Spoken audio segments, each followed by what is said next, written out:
Well, hi again, and welcome to another edition of Coffee with Craig. And today we're going to be looking at India, the future of India, far into the future, perhaps, as well as modern day things that are happening in India.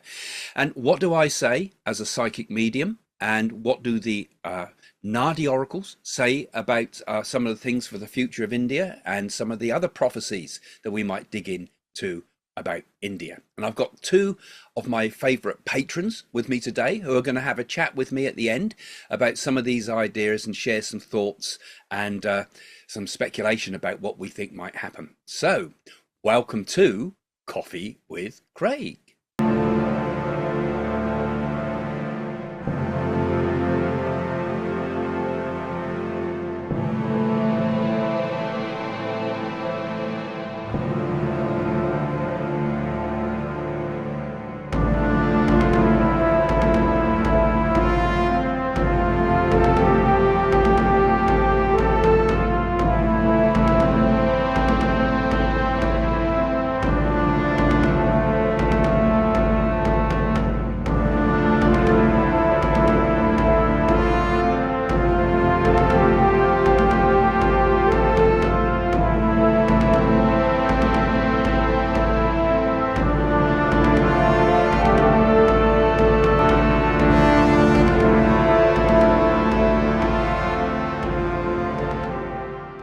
Well, thanks again for joining the show. And don't forget, give us that thumbs up because it helps that dreaded algorithm. And if you're here for the first time, please remember to subscribe. Well, I'm Craig Hamilton Parker. If you've not met me before, I'm a psychic medium and I often give my thoughts and insights about some of the things that are going to happen in the world. And over the years I've been running this channel, I've put quite a few prophecies out there about India. Right back in 2020 and so forth, and further back still actually on my website. So I went over some of them and I brought them together today and some new ones to give some insights about how I feel things will unfold for the future of India. And then we can also have a look at some of the other prophecies that are out there about India.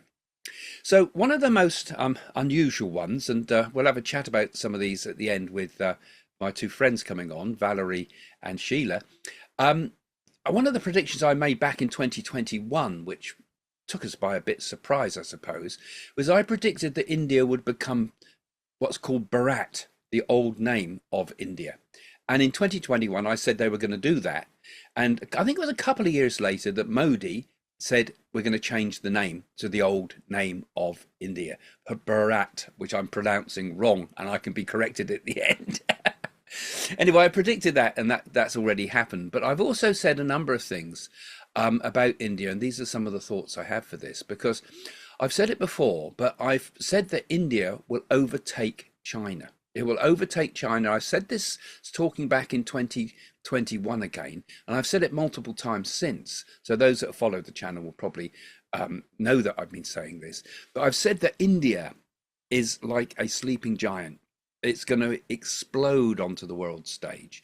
And only recently, haven't we? We've started to see all these tariffs coming down on China and so forth, and new markets needed to be found to new manufacturing areas to produce our cheaper goods, and also some of our drugs, and also some of our electrical equipment and so forth, which is all going to come out of India. A large part of it will. So perhaps my prophecy for India overtaking China, economically certainly on one level, is likely to happen in the coming years. Much, much more likely now than back in 2020 and 2021, when it was the great dragon of China that was storming the world stage. And also around about that time, I also said that I saw Russia and China forming a pact, which again, in the early 2020s, that was kind of pretty unlikely for that to happen because they were still pretty much enemies on so many levels. And I said back then that they would gradually form a military alliance between Russia and China. And what do we see this week? We see Chinese troops goose-stepping, I suppose you could call it, in the Russian May Day parades. And I also said at that time, and this seems to be sort of joining in with this, and it's happening now in 2025, I also said that I saw North Korea and Iran would join this alliance.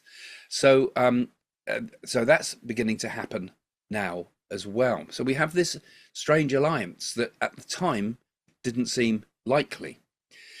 But I also said that this alliance would also threaten India.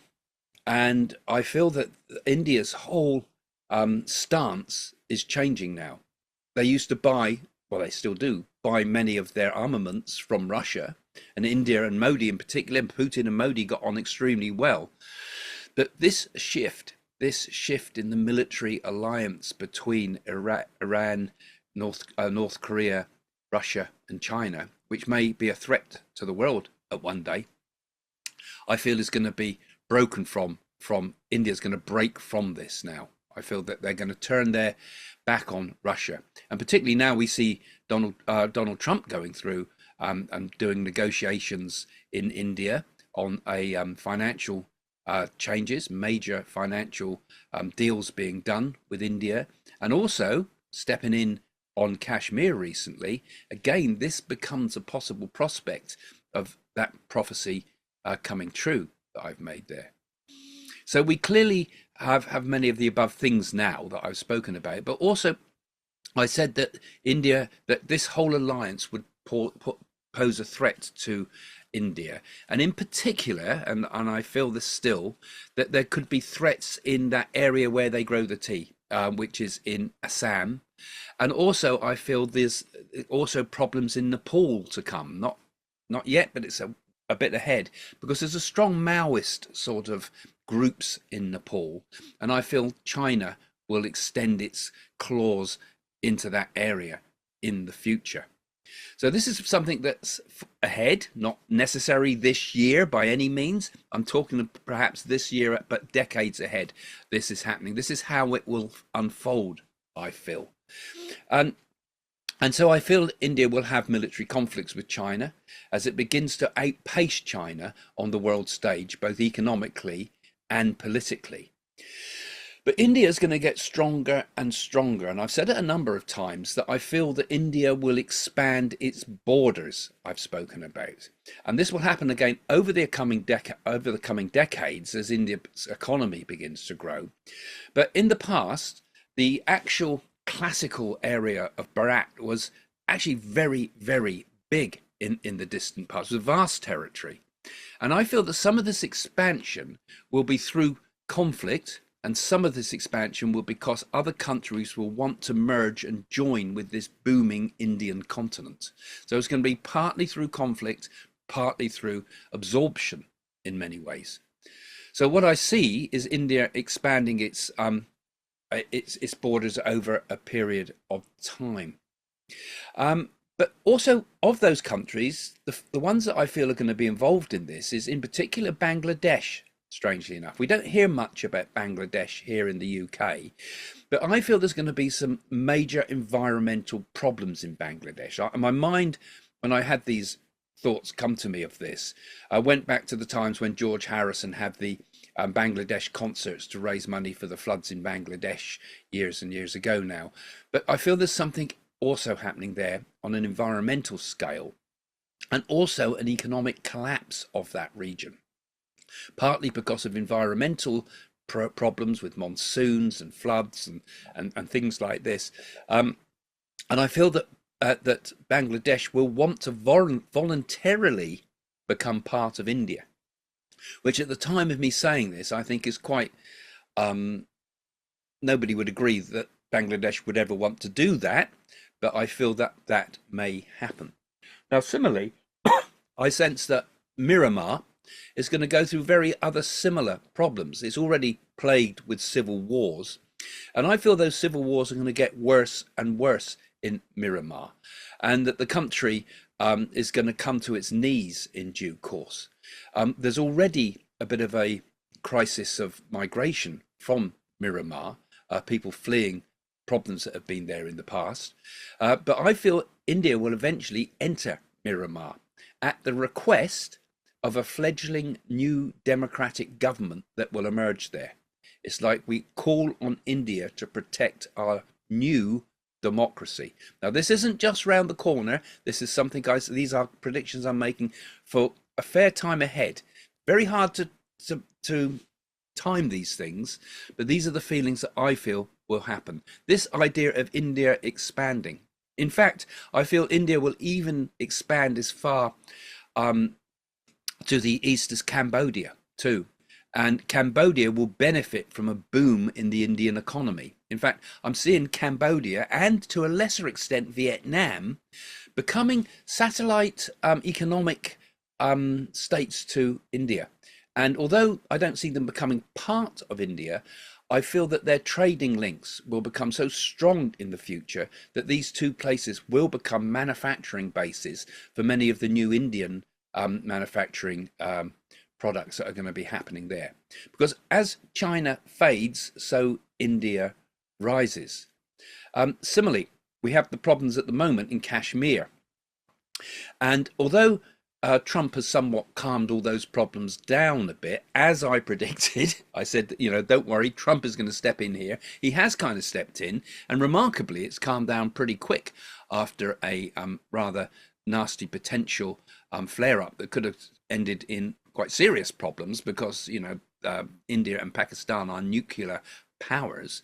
But in the coming years, I still feel this conflict is going to flare up again and again. And I'm seeing gradually over the next few years a very large build-up of Indian military in Kashmir. That Kashmir is going to become more and more Indian, and India is going to put much more of its resources into it. Already, Kashmir is kind of, as I understand it, kind of divided between two administrative areas of Pakistan and India. But I do see eventually Kashmir will be completely Indian. And also Afghanistan. And this is talking a long way ahead. But I even feel that India will push its influence and push its territories even into Afghanistan one day. I see an area of that being controlled by India with important mining rights, particularly mining and things like I saw the earth being dug up there. So that's quite a way ahead, and let's see what happens with that one. And of course, the most worrying of them all, particularly at the present time when I'm talking today on the 13th of May, 2025, is Pakistan. And I see in the comparative new future, I feel that Pakistan is actually going to start to crumble. Particularly, it'll crumble with the fate of Iran, because I feel over the coming years we're going to see a return of the royal family to Iran. This is something I saw, which means that the Ayatollah and his lot are eventually going to go. And I saw the flags of the royal family in Iran, something I spoke about some time ago. But if we look at that, if Iran tumbles, Pakistan, in a way, starts to go with it. And I also saw that Pakistan will not only experience severe economic problems, but similar to what I said for Bangladesh, I feel there are also going to be some environmental problems, droughts followed by floods and fires. I feel things getting worse there. So at the same time, I see these environmental problems, and at the same time, I feel that Pakistan will begin to lose its influence and lose its nuclear power as well. It will be economically in such a state that it can't maintain its nuclear armaments. At the same time, I'm seeing India developing the similar ideas to what we have in Tel Aviv and places with nuclear shields and so forth over Delhi and places like that. And I feel as if the influence of Pakistan's ability to fight back using nuclear weapons fades, and not immediately, but in time, I feel that the Punjab is going to return to India.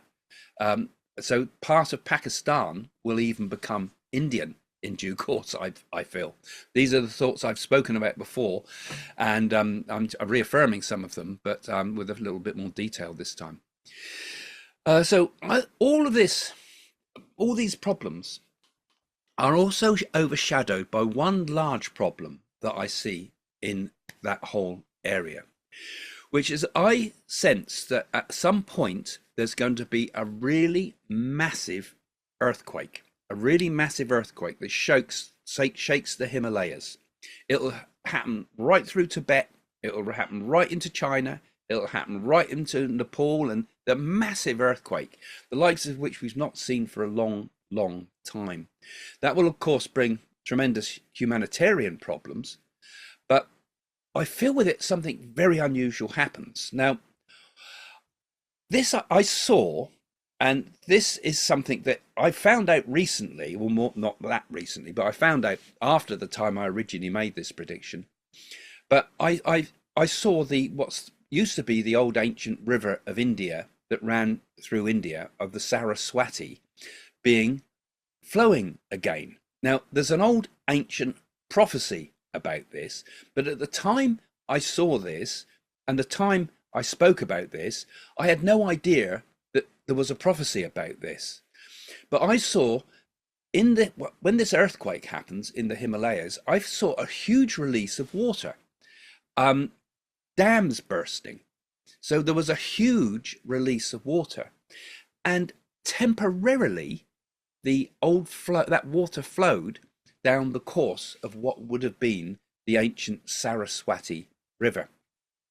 And there's an old prophecy that says that the Saraswati, which dried up something like 4,000 years ago, that when the Saraswati River flows again, India would have overcome its karmic problems, would have its fall from grace, and would come back into greatness again. And with it would come great teachers, and in particular they talk about a great avatar that would come at the time of the flow of the Saraswati. Now, that is an ancient prophecy that Indians will already know about. I didn't know about it, but I saw it in my visions. So for me, when I read that that was the case, I thought, wow, what if this happens? And if that happens, I feel, I often think the things you, as a psychic or a medium, that you see often are the things, well, the things you most see clearly are the things that happen in your own lifetime. We'll get glimpses and feelings about things in the past and things in the far future. But my thought is that all the time when you're doing this spiritual work, it's as if I'm sending messages to myself in the past. It's like I'm sending messages to the me that made the predictions before, and the future me is sending messages to me, if you see what I mean. I think our thoughts can flip outside of time somehow, in the same way they do with the Naadi oracles and with the way the ancient rishis saw things. So I'll leave it with that now, and we're going to have a chat with my guests tonight. And I also want to talk to you in a moment about some of the thoughts from what the Naadi oracles also said, and I'll intertwine that with our conversation in a minute. So I'd like to now, I'll just remove my cheat sheet up here. I'd like to now introduce you to my guests. You might have seen both of them before on the show. We've got Valerie, Prakash and Sheila. The two of them are here today to have a chat with me about some of these ideas, and perhaps even seed a few other thoughts that we might share. So where should we start? Who'd like to, Sheila? Can I pull you in first? If I'd ask you to unmute? Definitely, yeah. Can you hear me? I'm sorry Yeah. if my bandwidth is not very good for our listeners, but I do my best. Yeah, I have been fascinated, and thank you very much by these predictions that you've been doing about India. Me being of Indian origin and having a great love of India, it's really important to me. And for our viewers, just to let you know that you can go back into Craig's videos where I've time-stamped the information. Something that I would like to highlight, if it's all right with you, Craig, there are three areas which you had picked up on. And interestingly enough, when I researched it, other great spiritual leaders of India, eminent Vedic astrologers and psychics like yourself have made these predictions. So the three areas I want to talk about, the first is the breakup of Pakistan and the return of those lands. The second is India being a spiritual center of the world, which you have also predicted. And the last, very briefly, is the disasters, floods, and natural calamities. So not that dissimilar to what you've already mentioned. Okay, that would be extremely interesting from my point of view. Very, very And interesting. if anybody wants my homework with the references, because I'm very particular on not just pulling out things, without giving references. So I'm very happy to share that document. Everything is available on the internet. So the first thing is the breakup of Pakistan and return of the lands. Now, Craig, you've always taught us, and you yourself, you and Jane, are very spiritually minded, and I think many of us are attracted to that. So I'm trying to look at it from that perspective. If we look at one of the great yogis, spiritual leaders, Sri Aurobindo, who was an Indian guru from August 1872 to 1950. He was actually born on India's independence date, but not the date, not the real, year. And his main disciple was an Indo-French lady called Mira Alfassa, who was there between 1878 and 1973.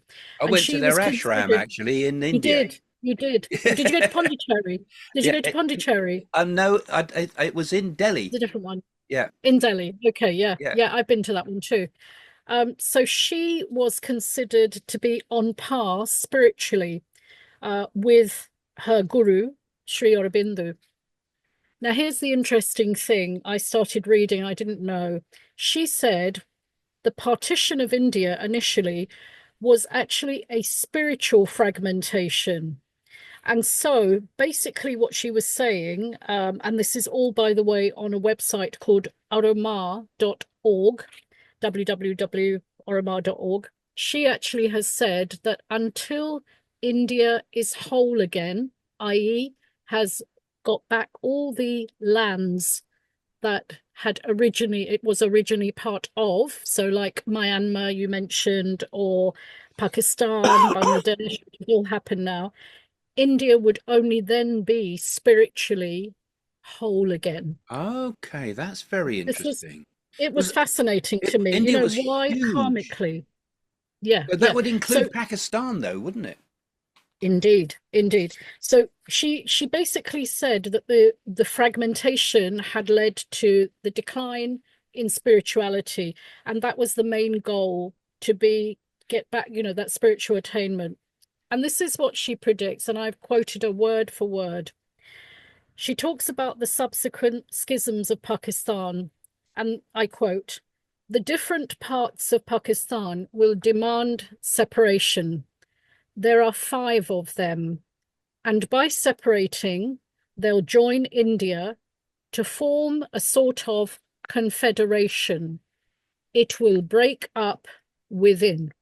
Okay, that's I a bit quote similar to what this, I've suggested for China, isn't it? Because I see China as correct. breaking up into groups like that. That makes sense. That's an interesting thought. Now, she also warns against China, which you had done, of course, a long time ago. And I'll mention later, Vivekananda has also warned about China. But this is interesting. So she says 5 parts. Now, of course, when we research, we can't just rely on one person. The great astrologer, K.N. Rao, who's still alive, I think he's 98 or 99. Yeah, I've heard of Uh, him. Yeah, I've got he's one of his books. incredible. Just for everybody's reference, he took Vedic astrology to the Supreme Court in India, where Vedic astrology was declared a science. In India, Vedic astrology is considered a science, and it is. It's very mathematical. So he has a couple of proteges, and one of them, forgive my pronunciation, Indian viewers, because I have been raised here. So one of them is Manija Ahuja, and I follow her. She has been predicting about the war between India and Pakistan and the breakup of Pakistan into pieces. She's also said the same thing. Ram Thakur, who was a saint born in undivided India in 1860, undivided, that part of India now is Bangladesh, predicted the creation of Bangladesh and how it would return to India. And Craig, you said that this would happen without conflict, perhaps floods or Yeah, natural yeah. So disasters, as you that was what I mentioned. felt was. Did they say something to that extent? Did they say He no didn't. conflict? No, he's not said that. He's just said that Bangladesh would return to India. But interestingly enough, and I'll come back to that later, in the separate section on disasters and floods, I'll tell you a little bit more. more recently, there is a Vedic astrologer phenomenon of a boy called Abhigna Anand, who is same age as my son, 19, 20 years old. And he's incredible. I mean, he's like a rishi that's come into this time, uh, hugely spiritual, which is why I really admire him. And he had predicted about the war in India and Pakistan, and he has predicted that there will be two more breakups taking place in Pakistan. Now, let's look at the analysis of that, the outcome. Well, partition of India has led to Pakistan and then Bangladesh. Is Balochistan on its way to independence? Balochistan is one of the largest provinces. I think it's the largest province of Pakistan. And the Balochistanis have recently captured the main areas and hoisted their flag. So watch this space. So hold on, we've got Bangladesh, which was part of Pakistan, wanted their own country. We now have Balochistan. Two countries have formed or about to form, and we still have a few more possibly that may happen. Oh, that's So interesting. I find that quite reassuring in a lot of ways from my personal point of view, because it reaffirms some of the things I've been saying. But very interesting. exactly, That I mean, if exactly. Pakistan This did is what break up like that, that would be, I think, a pretty good thing for the world because they wouldn't be able to sustain their nuclear deterrent, would they? And I think without a nuclear deterrent, you could have a lot more. I think you could have peace because the fear is with between Pakistan and India is that it could turn into like a nuclear civil war, which would be detrimental to all sides, of course, and the world at large. And if India rises to the economic power that it will do, because with it will come the teachings of India too. And in fact, I was talking the other day about how AI is also now starting to come up with very similar type of mathematics, for example, that you find in Indian sacred geometry. And in some of the mandalas and the yantras and so forth, independently of being ever fed that information. And they say that the AI in CERN, which has been fed a lot of information about um, uh, uh, uh, quantum physics and so forth, is saying that this is the same as Indian thinking and actually talking like some guru to us. So this rising consciousness might also correspond with with a technological leap forward in India, which I also feel is going to come. We're going to get an advances in AI, but one of the things I also feel is that India is going to be a place that is going to really step forward with AI stroke consciousness more so than anywhere else because they're thinking outside of the economic box and thinking in terms of the human spirit. So that's interesting, Sheila. What you got some more to say on that still? Some other bits, I've yeah? got two more parts. Again, you had predicted, Craig, in your previous videos, and I have mentioned those. I particularly looked at 2024 and the more recent one you did, but of course, you did do one in 2021. But I have put some timestamps if anybody wants to go back. And India being the spiritual center of the world, this was something you predicted. Now, the great Saint Swami Vivekananda, Craig, we did a video a couple of years ago, and we did that on the predictions of Vivekananda. Our viewers can also see that. Oh, I'll put a link for that in the description. That's a good one. Yeah, I forgot Yeah, about that one. that was a good one. Do you remember? So that goes into great detail. Of course, everybody must know that Ramakrishna was considered an avatar in the Victorian period. He came about, a great saint of India, and Vivekananda was born in 1863 and chose to die on the 4th of July in honor of the Americans in 1902. Now, he was a monk, remember, so he was not uh, in the mode of writing about predictions, but every one of his predictions have come true to date. every one of them. And some of them include the independence of India. He actually said exactly the number of years from the time of his prediction it would take for India to become independent of the British. He also made the warning, as did the mother, be careful of China. Very interesting. And he said India's spiritual leadership would lead the world, which is pretty much exactly, Craig, what you have said. In Yes, and also the the 20th Nadis, you know, century, said about this too. They a lot of the yeah, Nadis when Modi first came to power, although you can't, they haven't found Modi's personal leaf. There's been a character mentioned in the Nadis that's come up in individuals' readings quite a lot of the time, that talks about a man who's a political leader who will lead um, India, not just a spiritual leader, but a political leader that will restore the old teachings of India. And Modi, of course, is very devoted Brahmin, and he is obviously bringing those teachings forward with his economic um, plans. And of course, some of the Nadis that I quoted before also quoted that Trump used to be an Indian Shivite, and that he fell from grace, but that he, in his earlier previous life, worked in the temple, and part of his remedies should be based upon the fact that he fell from grace because he drank alcohol in that life and stole money from the temple in that life. That's why he had to have a material life, because he neglected his spiritual path.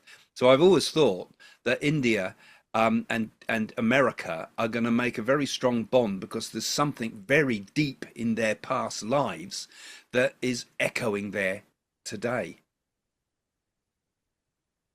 I agree. I agree. And just a small note, I don't know if our viewers know, but Modi tried to become a monk of the Ramakrishna mission twice. And where do I get this evidence from? It's actually in the Times of India, which is one of the very eminent newspapers of India. Sorry, I think it was the Economic Times. My apologies. And twice he was rejected by the head of the Ramakrishna mission. And when he asked why, the head of the mission said, Narendra ji, that's his first name, Narendra ji, you have a greater destiny to perform in this lifetime than to become a monk. And lo and behold, he became Prime Minister of India. Because those who are spiritually attuned have great psychic powers. So obviously the head of the Ramakrishna mission had the foresight to see that. That was his destiny. His destiny was a far greater one than to join in the monastery. Fascinating. Okay, That's interesting. I never okay, know he followed that tried to follow that yeah, spiritual path and was twice. told his life was going to be different. Interesting. Yeah, Interesting. there are many pictures on the net where you'll see him actually wearing the orange colours, sannyasi colours of a monk, and he really did want to join, but he could not for And this actually, when you reason. think about it, we've got a lot of Indian names, haven't we, uh, in the American administration now, including Tulsi Gabbard. And Yes, actually, yes, I've not got coffee today. I've yeah, got Tulsi tea in my in my coffee with great cup. But yeah, it's so, you know, Ramaswara, isn't it, or something? The other one, but I mean, all famous Indian spiritually charged names. They say even when you use a spiritually charged name in your life, that's why the Nadi told me to take a spiritual name, which is Paraswaran.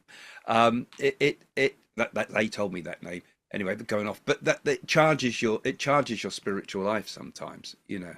So that's going yeah, to have a very yeah. interesting The effect mother, on America. the mother also said India will become a spiritual center, which is exactly what you said, Craig. It's exactly what you said that, India will become a spiritual center. Okay, so those are the two main ones. And then just the final thing I wanted to talk about, disasters, floods, and natural calamities. Craig, you said that you saw floods in Bangladesh and eastern India. I think that was in your 2021 prediction as well. And you said this would lead to Bangladesh wanting help from India. And you also said that it would, I mean, you gave the reason for Bangladesh joining India, becoming part of India, because it would be no conflict. There would be no conflict taking place in order for that rejoining to take place. Could this be it? Yeah. And so I started looking at what others say to correlate what you had written. So K.N. Rao's protege, Manisa Ahuja, had said that her guru's guru, you can imagine K.N. Rao's guru, had said both Mumbai and Kolkata, or Calcutta as it was pronounced, will see a water catastrophe. A part of, and I quote, a part of Kolkata and a part of Mumbai would submerge into the waters, but the year was never given. And then she goes on to say, the mighty ocean will conquer the land. So the mighty ocean will conquer the land for those who build near the sea. Now, I remember, I think it was in your 2021 prediction, you actually not only said Bangladesh, you said the east of India at that time.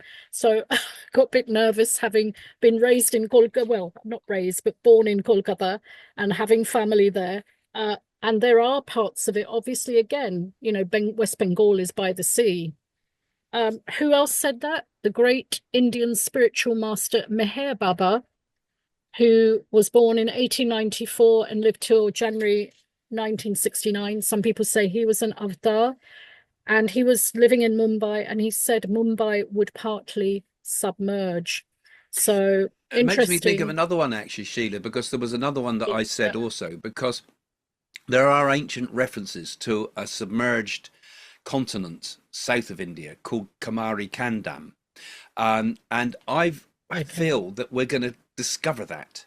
We're going to discover that there, just as we have, if you look in India, there's a line of Shiva temples that run right the way up from the very north of India all the way down through the south of India. And I feel there's another one on that line that links ultimately up with Mount Meru.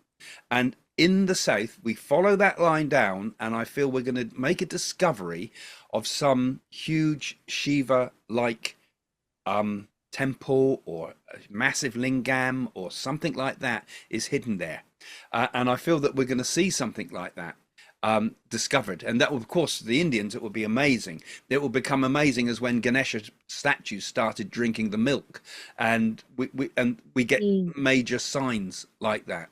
There's a lot submerged, as Graham Hancock says, off the coasts of India from the times when the waters rose.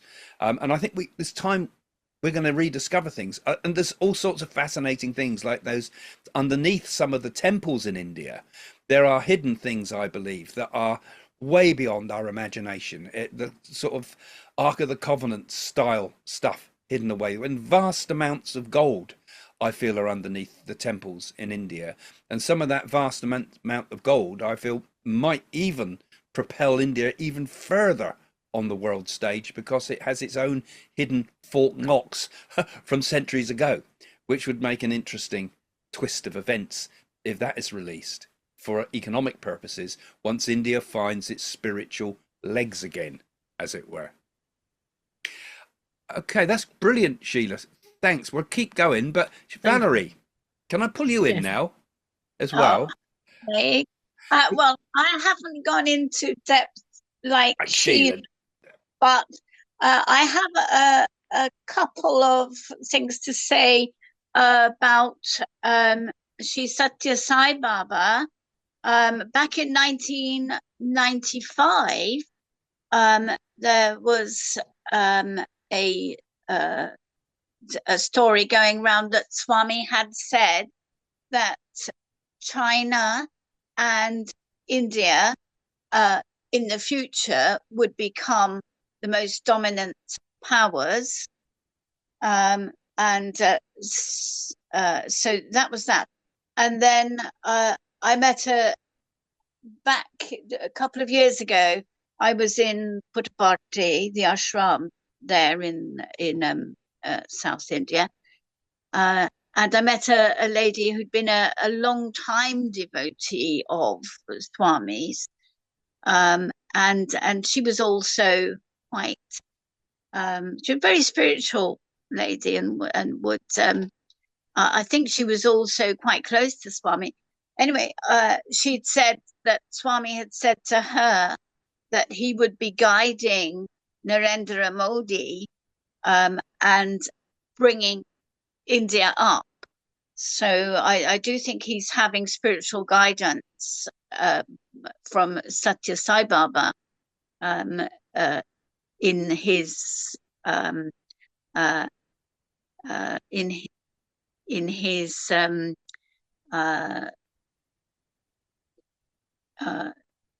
what's the word? Unconscious or subconscious in the background somehow. Yeah, yeah. Yeah, Being guided. Yeah, yeah, spiritual guidance. Yeah, and so may he keep going, but the only trouble is the nothing is static. So I think if Modi continues, which hopefully he will do, and will bring the country up, but because of democracy, sometimes people can throw a spanner in the works and change the course of politics. I don't know. Do you feel that Modi will have a third term? well, we have free will. And that is the thing. Even though these are prophecies that are made, and people see it as providence, there is still free will. And so we do, like you say, we can change things through what we do. My feeling is Modi will go on as long as Modi can possibly go along. So a third term, I feel, is highly likely for Modi, and even further, because he's become.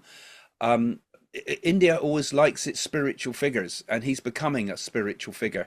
And again, I see so much happening between him and Trump. I mean, it happened before when Trump visited India. There was a very strong energy to that. Trump will visit India again, of course, in the future, because they're going to be such an important alliance. But I feel massive things with that. And of course, like Sheila said, there's going to be a really important, the most important part of this is that there's going to be this explosion in spirituality that I really feel is going to be seeded by India. There was I think it was, who was it now? Somebody said, I think it was Neem Karoli Baba, said something about the fact that there would be a time when the West would kneel to the East, right? But not to mean it in the terms of like it's like in subservience to, but in recognition of its spiritual, the spiritual divinity that is held within the East, which I think also seeded, because I believe Jesus went to India. I believe it seeded even Christianity, and maybe even we go back to the times of the ancient Greeks, that India had connections with the ancient Greeks. Certainly Alexander the Great from Macedonia went right the way into India, and there's even Greek-speaking people in India. So our ancient knowledge comes from India. And even the Naadi oracles have said quite a lot about these things as well. I mean, I spoke a moment ago about the idea of the reflowing of the river Saraswati.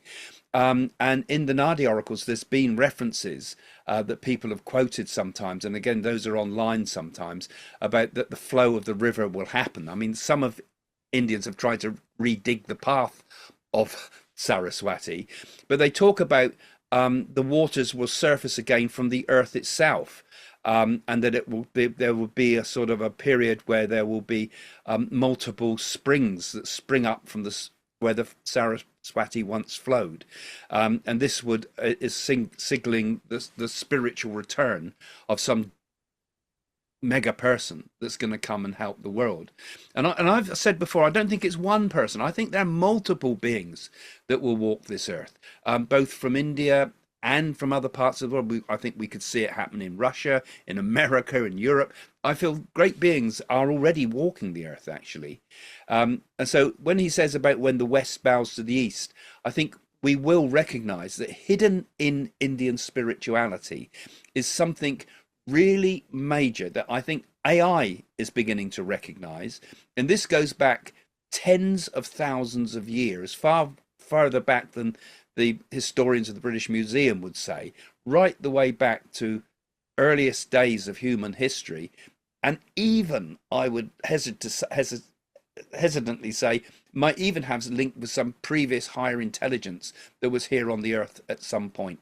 You know, maybe even I would suggest even extraterrestrial intelligence, when you look at the stories of the rishis and the miracles that they did, when you look at the ideas of what's written in the Ramayana, what's written in the teachings of Shiva. And these were things where superhuman powers were known. So perhaps we have a special potential that we have within ourselves that we have not recognized yet, that will come out when we get into a morally better state at the end of Kali Yuga. And people like Sri Yukteswara, I can never pronounce, Yogananda's teacher, often said that we are in the time of Dwapara Yoga now, that it started already, that we are in the turning point. And all these things that are happening in the world, all these things with Dwapara Yuga is also supposed to be the age of electricity and things like this, which are coming from artificial intelligence, is coming from this as well.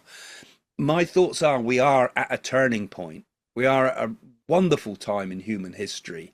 And my intention is to live as long as I can so that I can experience that before I have to watch it from the aisles in the spirit world. But that we will one day, I think, have a really extraordinary time ahead of us. Anyway, I think I'm going to leave it there now and conclude the show. And I'm going to say thank you both. Thank you so much for tremendous insights. Very interesting about Sathya Sai Baba and also Ramakrishna as well. So I'd like to say thank you to you both. Thank you for joining me today. And I'll have a little chat with you a little bit more. We can put some extras on the Patrons channel, perhaps, if people want to have a look. But if you want to become a patron, you can also join me on the channel when you want sometimes. So have a look at the link in the description below. And from all of us here today, I'd like to say to you all, thanks for joining us again. Give us your comments. What do you think? Is the future of India the way we are seeing it? Or is the future of the world something different? What do you think? Anyway, thanks for joining us. See you soon. Bye for now.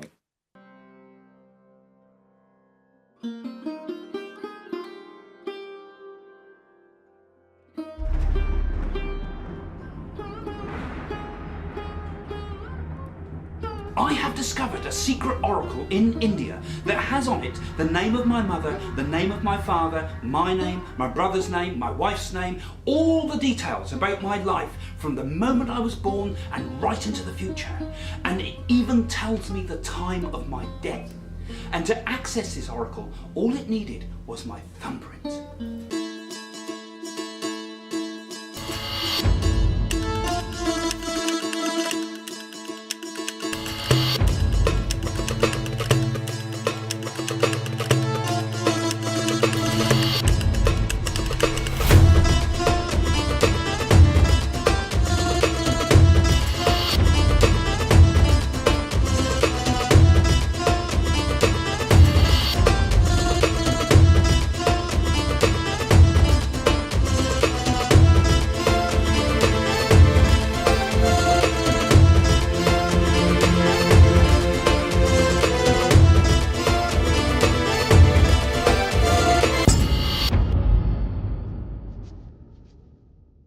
I'm here in India on my first mystic journey.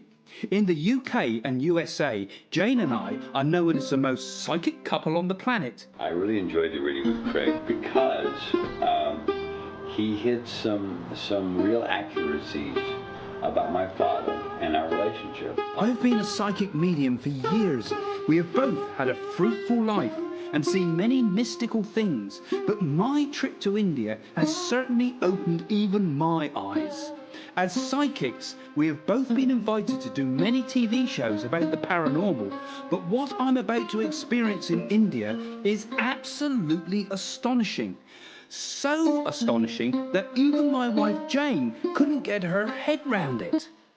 I have come to India to visit its temples and to do its rituals and change my fate. Everything the Oracle has told me about my life so far is astonishing. What it has to say is so mind-boggling that I feel compelled to make this crazy journey in order to undertake the magical remedies it prescribes. I want to find out if these Naadi leaves are a myth or the real thing. And if so, maybe I can uncover their secrets and discover if they can help other people too. On this journey, I meet a holy man who sleeps in a raging fire and is claimed will live for hundreds of years. This Siddhi yogi never eats, lives in a cave, and few people ever get to meet him. I am guided by 2 astrologers that help me clear my karma and explain to me the rituals that I must undertake. I am stunned by the beautiful landscapes and overwhelmed by the magical temples and mystic places. I love the people and the animals of India. I am visiting places where few Westerners ever go. It's a cultural shock and spiritual awakening. I feel an overwhelming inner transformation. Will I find the guiding light I need? My search takes me thousands of miles across India's breathtaking landscapes, and I see magnificent things. To clear my karma, the oracle has told me to do charitable work, undertake magical rituals and remedies. This is the adventure of a lifetime. This is my mystic journey.